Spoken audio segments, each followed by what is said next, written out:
Est-ce que le SEO est mort en 2025? Je m'appelle Matteo Orsini, je fais du SEO depuis plus de 5 ans et je vais vous répondre à cette question aujourd'hui. Alors clairement pour moi non, par contre ce qu'on assiste aujourd'hui c'est qu'il y a quand même une nouvelle manière finalement de consommer de l'information, de consommer du contenu j'ai envie de dire. Alors déjà il y a toute la partie effectivement réseau social, donc que ce soit sur Instagram, sur TikTok, notamment sur les jeunes, on va voir que effectivement leur premier réflexe pour aller consommer de l'information ça va être d'aller sur ces plateformes-là. Ensuite, le deuxième pan qui est arrivé depuis on va dire quelques mois en puissance, c'est toute la partie IA LLM, donc avec ChatGPT, Gemini, etc.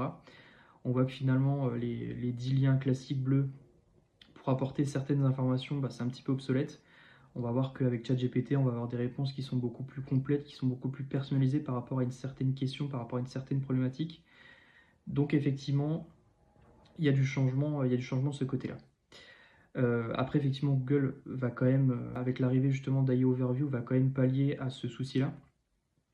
Donc, va quand même intégrer justement directement de l'IA dans son moteur de recherche. Donc, ça va aussi complètement rebattre les cartes au niveau du SEO.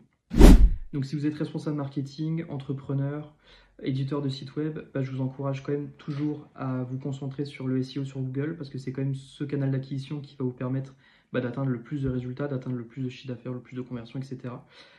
Par contre, je vous encourage fortement à commencer à prendre de l'indépendance vis-à-vis de Google, dans le sens où il faut que vous commenciez à développer en fait de nouveaux canaux d'acquisition. Donc, ça peut être de l'outbound, ça peut être tout ce qui va être réseaux sociaux, comme je vous disais avant, Instagram, TikTok, du Pinterest par exemple, si vous êtes e-commerçant, sur toute la partie, sur tout ce qui va être décoration intérieure par exemple, ça peut être hyper intéressant. Enfin, en tout cas, tout ce qui a trait au visuel, tout ce qui va être trafic lié au LLM.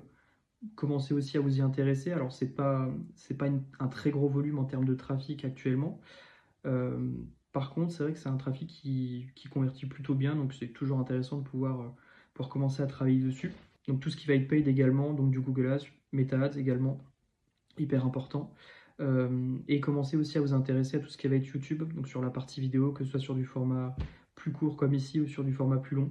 Enfin voilà, en tout cas pour résumer, faites en sorte que votre site devienne une réelle marque, que vous ayez par exemple votre nom de marque soit de plus en plus cherché, ça va être un excellent indicateur, ça va même booster justement vos performances sur Google, donc je vous invite vraiment à faire en sorte qu'aujourd'hui vous soyez moins dépendant de Google et que vous commenciez à trouver d'autres canaux d'acquisition en plus pour venir soutenir votre SEO.